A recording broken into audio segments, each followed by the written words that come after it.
Bu məsələyə də bir qısa toxunaq, sonra suallara baxaq. Deməli, məsələn, yolda getdiyi halda adam bilmir də, stopun işığı yanmır. Dövlət yol polisi əməkdaşı saxlayır ki, stopun işığı yanmır.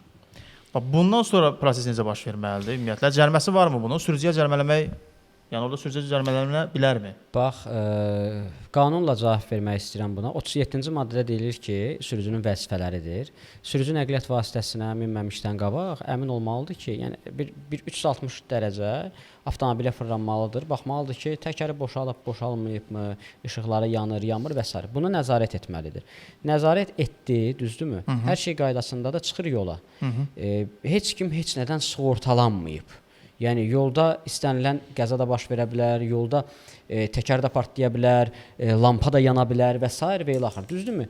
Bu avtomobil idarə edən zaman lampa yanırsa, məsələn, müasir maşınlarda səhv etmirəmsə, displeydə adam göstərir, səhv etmirəmsə. Aşıbqa çıxardır da. Hə, aşıbqa göstərir ki, sənin tam stopun yandı və yaxud da ki, blijnin, danin və s. də lampiçka sıradan çıxdı. Yolda bu baş verirsə, yol polisi bunu saxlayıb deyə bilər ki, amma prosta sadəcə burada bir məqam var ki, sən necə sübut eləyəsən yol polisinə ki, mən maşına minəndə yanırdı. Və yol polisi sənə necə sübut eləyəcək ki, yox, dünəndən səndə. Bu baş verib, bəli. Burada artıq biraz anlaşılmır. Və onu yerində dəyişmək məsələsinə gəldikdəsə, qanunda yerində söhbəti yoxdur, ha, buna görə. Zöhrab da keçən səfər demişdi ki, yəni elə maşınlar var ki, onun adi lampasını dəyişmək üçün fara sökülməlidir. Hətta bufer sökülməlidir. Bufer sökülməlidir.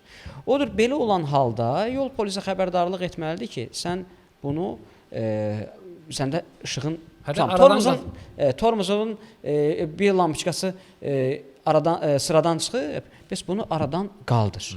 Yəni bunu dedikdə artıq xəbərdarlıq eləməlidir. Vətəndaşda nə yaranır? Simpatiya yaranacaq ki, yol polisi mənə saxladı, xəbərdarlıq